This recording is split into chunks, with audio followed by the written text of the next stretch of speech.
শাস্ত্র জানিয়ে দিল আমাদের বাঁশের তৈরি কাঠি দিয়ে কখনো যদি ভগবানকে দেখানো হয় কোনো লাভ তো হবেই না, বরং পিতৃপুরুষ তোমার প্রতি অসন্তুষ্ট হবে। একবার এই কারণে জানতে হবে মা, এই কারণে যারা শুদ্ধ ভক্ত বিশেষ কোনো মন্দির এগুলো কিন্তু দেখানো হয় না মা। বাঁশের তৈরি, একটু মনোযোগ, পরে বিচার করবে, পরে বিচার করবে। বাঁশের তৈরি কোনো কাঠি দিয়ে যদি দেখানো কোনো লাভ হবে, যতই দেখাও না কেন পিতৃপুরুষ তোমার প্রতি অসন্তুষ্ট হবে। তোমার ঘরের মধ্যে ভূত প্রেত এগুলো প্রবেশ করবে, বলো না অশান্তি, অশান্তি। যাই না কেন, ধর্ম তো করছি, যাই না কেন, যাই না কেন, যাবে কিভাবে? আমাদের শাস্ত্র জানিয়ে দিল, শাস্ত্রে কিন্তু এগুলোর কোনো উল্লেখ নাই, শাস্ত্রে এগুলোর উল্লেখ নাই। শাস্ত্র কি বলছেন?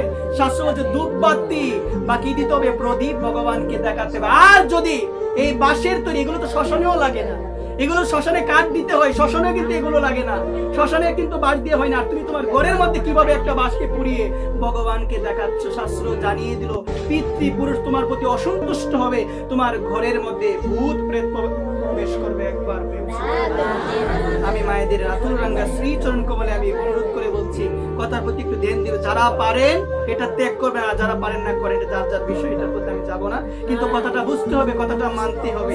এই কারণে দেখেন মোমবাতি দিয়েও কিন্তু আরতি করা চলে না, মোমবাতি দিয়ে আরতি করা কিন্তু চলে না। আধুনিক যুগ তো, আধুনিক জিনিস বের হচ্ছে, এই কারণে তো কলির মানুষ ধর্ম করে। কিন্তু একবার প্রেম সে বলো আমি